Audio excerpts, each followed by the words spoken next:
हरि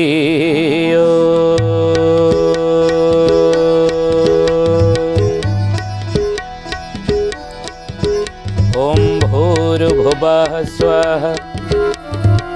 तत्सवितुर्वरेण्यं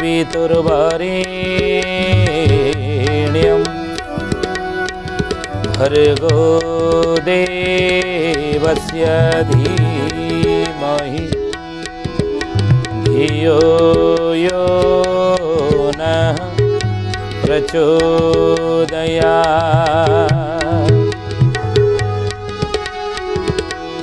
ध्यानामूलं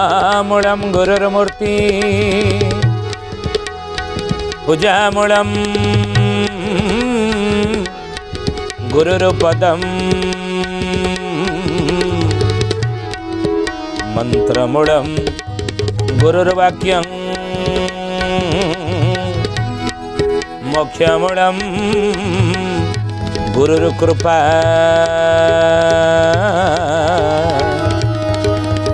मोक्षमूलं गुरुर्कृपा।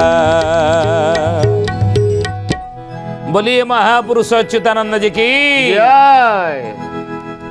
सुधी जानी ज्ञानी गुणी मंडली आज मालिका वचन को आपण मानक स्वागत जनाऊँ। आज मालिका वचन रे आम आलोचना करिया जाऊे महापुरुष अच्युतानंदर मालिकार नाम है मालिका चौतीसा बा चौतीसा मालिका। आ गोटे पद आम नवा गत अध्याय में आलोचना करते चरु चनुप्रास चारि दिगरे चहल पड़ब चिन्ना संगे आद्य समर हेब चाकिरिया माने फेरस्त हे से चाकिरिया माने सब फेरस्त हो माने कौन चाकरी सब छटई हे चोर माने अति प्रबल हे संसार चोरी वृत्ति जोरे बढ़ चौहान थी बसे देशे जे चरण चुतिया भूरी सर्वासेत जन्म असुर देशे जे तेणु भारतर शेष समरटी शुणी था तो ही वीर अर्जुन को भगवान कृष्ण द्वापर जुगे कही यही ठार वीर कौन सप्त दिन जाए लगे घोर समर आ भारतर शेष समरटी यही शुणी था तु ही वीर ये शेष समर भारतर। पुणी महापुरुष कौन कहले अच्युतानंद महापुरुष चपरे छ अनुप्रास कलिजुगर कौन भविष्यवाणी कहले कहले छंद कपट कहीना शिवा छवर सदड़ मान गढ़ीब शिर बहिब राज्य भांगी जीवा छोटा बड़ सब राज्य माड़ी बसे छाती फाटी जीव तार छाती फाटी जीव तार द्रौपदी मरीबे समरे ये भारत युद्ध घोर ये भारत युद्ध घोर ये भारत युद्ध घोर। अच्युतानंद महापुरुष छ अनुप्रास कहले छंद कपट कही न बसब कि चाइना जो भारत उपर आक्रमण कर आजिकल आज देखुना विभिन्न खबर कागज आपण सका पढ़ला बेले न्यूज रे मध्य शुणुथिबे नहीं यूट्यूब रे मध्य भाइराल हो चाइना अमेरिका भारत एकत्र होती विभिन्न प्रकार है ज्ञानी गुणी मंडली जितेबले प्रधानमंत्री जाउछन्ति विदेश कि कौन जातिसंघर आलोचना हो सम्मिलन होते सब देश मान बचने चाइना भारतर भल कि अच्युतानंद महापुरुष लिखिले मालिकार बोले चुट्टी काटिदेव पुणी चिन्ना ये चुट्टी काटिदेव हुशियारी होगी था बाबूरे छंद कपट कहीण से बसब 6 वर्ष दल मान गढ़ शेर बहिब राज्य भांगी जीव छोट बड़ सबू राज्य माड़ब छोट बड़ राज्य विदेशी माने माड़बे बसबे बोली महापुरुष मालिकार सावधान कर छाती फाटी जीव तार जे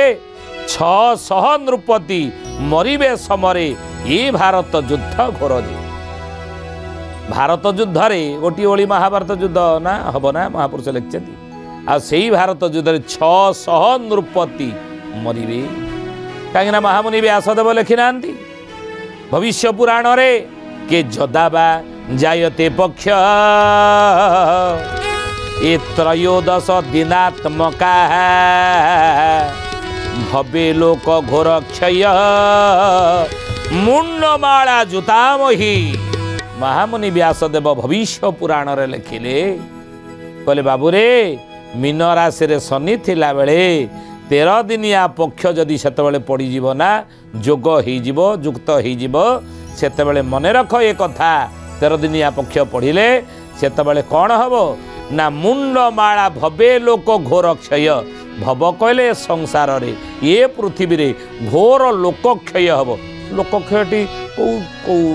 भाव हुए प्राकृतिक विपर्यय भाव हुए प्राकृतिक विपर्यय कहले आपण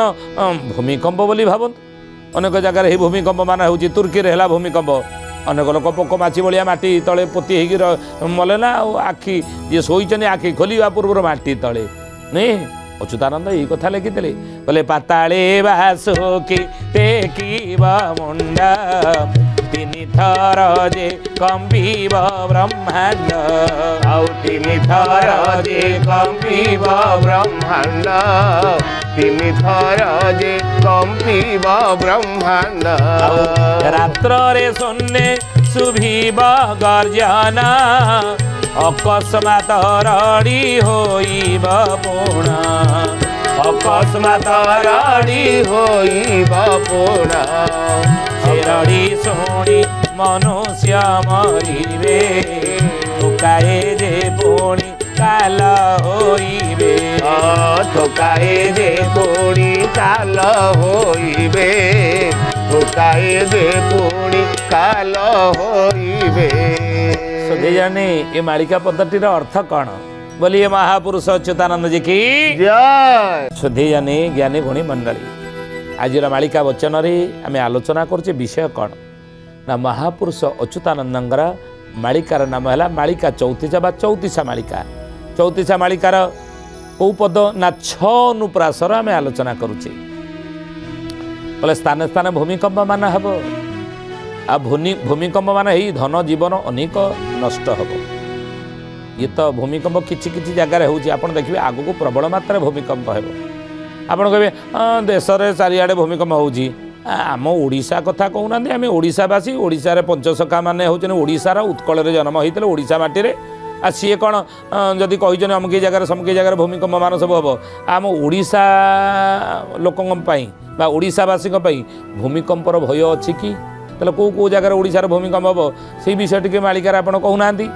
ना बीड़ा नासी ठारो चौद्वार पुणी नराजरु गड़ खाई उड़ाली थाबरो मंचेश्वर जाए भूमिकंप हे बतई जय जगन्नाथ पतित पावन ओडिशा बड़ ठाकुर कल्प बटवासी प्रभु ब्रह्मराशि कଳି कलुष निस्तार अच्युतानंद महापुरुष नाम रे मन रख कौ कौ जगार ओडिशा रे भूमिकंप मान हम ओडिशार विभिन्न स्थानर नाम तुमको कहूँ कहतु गुरुदेव ना बीड़ानासी कटकर बीड़ानासी ठारू कौ जाए ताले भूमिकंपर जोन कौन से बीड़ानासी जगह गोटे जगह हम ना बीड़ानासी चौद्वार बीड़ानासी ठारू चौद्वार से पर्यंत भूमिकंप हम बीड़ानासी ठारू चौद्वार पुणी आउ कौ जगह हे गुरुदेव ना नराज रु गड़ खाई नराज आपण मैंने जानी नराज रु गड़ खाई से जगह भूमिकंप ये हूँ जोन ना आउ तापरे कौ कौ जगह भूमिकंपर ना उराली ठावरु मंचेश्वर जाए उराली कटकर बामन क्षेत्र आप जानी काठजोड़ी कूल रही बामन क्षेत्र से बामन क्षेत्र उराली से कौ जाके ना मंचेश्वर जाए भूमिकंप हेब तई अच्युतानंद महापुरुष मालिका लिखते आम कहूँ तालचेर आप जी ये सब भूमिकंपर जोन संबलपुर आमर ए कटक जाए अनेक भूमिकंपर जोन मध्य रही मालिकार अच्युतानंद महापुरुष सतर्क कर तेणु भूमिकंप द्वारा अनेक धन जीवन नष्ट हेब आउ मध्य बन्या बात्या द्वारा अनेक धन जीवन नष्ट हो आउ शेष महापुरुष कहले युद्धर घनघटा तो बाकी रही ओडिया युद्ध से युद्ध घनघटा जो अनेक धन जीवन नष्ट आउ ये युद्ध भारतर शेष युद्ध हम बोली आम आलोचना करूले आउ ये युद्ध केते मृत्यु संख्या हम जानी केते लोक विनाश जीवे 600 नृपति मरिवे समरे ये भारत युद्ध घोर जी ये घोर भारत युद्ध रे 600 नृपति श्रेणीर लोक माने मरिवे आपण कहे नृपति को आउ इगणा अछंती नृपति माने टी मरते न रहिबे केही बाबू न रहिबे केही नयने देखिबो दीना अच्युत कहाई दीन अच्युत कहाई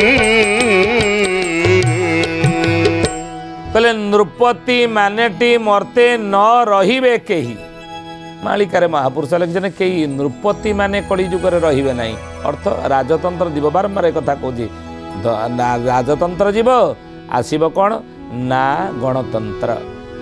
लोक माने प्रतिनिधि रूप में जाकू बाछिबे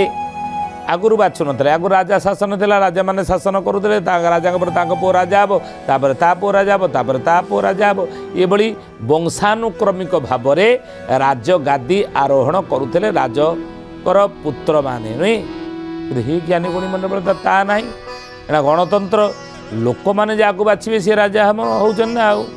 तेणु ये नृपति श्रेणीर लोक मरिबे ये भारत युद्ध बोली अच्युतानंद मालिकार लिखिछन तापर महापुरुष कौन कहले छ छ गला तापर जर कौन कहले बोले जातिया होइन रहिबे जनक मुखरे उठी बटाई जहाज चढ़ीण उड़ीबे जना जणा न पड़ीब शून्य मरण से जाति माटी हिंसा करी जाति माटी हिंसा करी जहाँ कहीं थीब विनाशिबे सरब अपना बड़ीमा करी अपना बड़ीमा करी अपना बड़ीमा करी सुधी जानी ज्ञानी गुणी मंडल महापुरुष कौन लिखिले ज अनुप्रासरे बोले जातिया होई न रहिबे केही भल भाव बुझंतु ये कथा आज कौन है जदि जातिया है कहीं न रहिबे ताले समाज रे यार प्रभाव कौन पड़िबो बोलिए महापुरुष अच्युतानंद जी की सुधी जानी ज्ञानी गुणी मंडली आज मालिका वचन रे आम कौन आलोचना करुचे ना महापुरुष अच्युतानंद मालिकार नाम है कौन ना मालिका चौतीसा बा चौतीसा मालिका आ चौतीसा मालिकार कौन पद ना ज अनुप्रास आलोचना करुचे कौन लिखिं कलिजुगर भविष्य अच्युतानंद महापुरुष कहले कलिजुगर जातिया होई न रहिबे केही माने कौन ना केही जातिया ही रहिबे नाही ता अर्थ कौन जने देखंदु बारिकर कार्य कौन जने क्षत्रियर कर्म कौन जने ब्राह्मणर कर्म कौन जने वैश्यर कर्म कौन जने ये लुगा काचंती ना जे कि रजक से रजकर कार्य कौन बा बारिक नापितर कर्म कौन ता कर्म कौन ता कौड़िक वृत्ति कौन रजकर कौड़िक वृत्ति कौन ब्राह्मणर कौड़िक वृत्ति कौन ये सब रही महापुरुष अच्युतानंद मालिकार लिखिले बोले जातिया होई के रहिबे नाही आज सबू जाति देख ब्राह्मण क्षत्रिय वैश्य शूद्र चारि जाति कौन पाई ये संसार कौन पाई चारि जातिर सृष्टि भगवान करिसेंती गीतारे अर्जुन को बुझेले कि अरे अर्जुन चातुर्वर्णमया सृष्ट गुण कर्म विभाग मु गुण एवं तांकर कर्म अनुसार मु चारि जाति तैयारी करिछि बा गढ़ी सृष्टि करिछि जने क्षत्रियर गुण ब्राह्मणर गुण ब्राह्मणर कर्म जहाँ हवा उचित जड़े वैश्यर कर्म वैश्यर गुण जहाँ हवा उचित से अनुसार सी जे वर्ण बोली आम कहवा आज समाज रे देखते ही ज्ञानी गुड़ी मंडली समस्ते सबू कर्म कौन करूना ब्राह्मण कर्म मध्य अन्य वर्णर लोक मैंने करूना कि अन्य वर्णर लोक मैंने ब्राह्मण कर्म आजिकल कले एवं अन्य कर्म मध्य ब्राह्मण मैंने कले अन्य वर्णर कर्म मध्य करूना कि यही कथा महापुरुष अच्युतानंद लिखिछन से त्रिपाठी बाबूंकर पुओ कौन करुच्ची कि पोखरी खोल माछ चाष करुच्ची कि बॉयलर कुकुड़ा फार्म करूनी कि समाज में घटना घटुनी कि तेना से कथा महापुरुष कहले जातिया होई कई रहिबे आउ यदि गोटे अलग विचार को आम जीवा ताले कौन ना महापुरुष लिखिचंदी कौन सबू जाति मिसी गोटी जाति हम मानव जाति कहीं ना अच्युतानंद वर्ण टीकार कहले कौन वर्ण टीकार लिखिले ना सृष्टि भियाण ब्रह्मा जहु कला छपन कोटि जीव भियाइला सेथिरे मानव होइला सारा वर्ण गोटी हेला कर्म बड़र कर्मरु वर्ण जे सृष्टि होइला कर्म छड़ा हो किछि नहिला कर्म छड़ा हो किछि नहिला कर्म छड़ा हो किछि नहिला ज्ञानी गुणी मंडली जानिछंती जदि गोटे लोकटे मेडिकल पड़ुछि डाक्तर कहला 2 बोतल ब्लड आर दरकार ब्लड आसिक पहुँचब कौन ना ब्लड बैंक रू सी कौन कहूँ ए रुआ रुआ रुआ कौ ब्लड मध्य लगौच ना तुम ये पॉजिटिव ब्लड मुझे दूसरी ना ये पॉजिटिव ब्लड ठीक है मुझे जानूँ कि बी पॉजिटिव कि ए बी पॉजिटिव किंतु ये का रक्त कौ वर्णर कौ जातिर लोकर ये ब्लड ताको मु जानिबा दरकार मु मो देहरे कहीं मुझे नीच लोकर रक्त को नेबी कहूचे ना समस्ते जे एक जाति ज्ञान बड़े हे जे समस्ते हूँ गोटे जाति वसुधैव कुटुंबकं सारा विश्व हूँ गोटे कुटुंब संसार चलवाई ही वर्ण बुझे तेणु हे सुधी जानी आज तो समय होती अच्युतानंद जहाँ मालिकार लिखिं कहले बाबूरे जातिया होई कई रहिबे नाही आउ जनक मुखरे उठी बटाई लोक मैंने टाही टापरा करेंगे ये विषय में आलोचना करते किंतु सबूर हूँ मंगल विश्वर मंगल जगतर कल्याण कौथे ना समस्ते वसुदेव को गोटे कुटुंब बड़ी जदि चलवा मोर गुरुदेव पंडित श्रीराम शर्मा आचार्य लिखिं ये कथा जे गोटे जाति मानव जाति गोटे परिवार विश्व परिवार हो रहू ताहले संसार कल्याण हेब तो आसतु आज तो समय होती ज्ञानी गुणी मंडली वाणी की विराम देवा श्री प्रभुंकर नाम नहीं जय जय श्री अच्युत जय बलराम जय जय श्री अनंत जय कलकीराम जय जय श्री अच्युत जय बलराम जय जय श्री अनंत जय कलकीराम जय जय जसोवंत जगन्नाथ राम जय जय जसोवंत जगन्नाथ राम कौड़ी काल महंत कोटि प्रणाम भज भज रे मना भज भज रे मना जप जप रे मना भज भज रे मना जप जप रे मना राधे श्याम राधे श्याम राधे राधे श्याम सीताराम सीताराम जय सीताराम। राधे श्याम राधे श्याम राधे राधे श्याम सीताराम सीताराम जय सीताराम। सुधीजनी ज्ञानी गुणी मंडली आज आसतु बाणी के ठारे विराम देवा पुणी आसंता अध्याय भेट होगा रोचु। हरि ओम शांति शांति शांति सर्वारिष्ट सुशांति भवतु।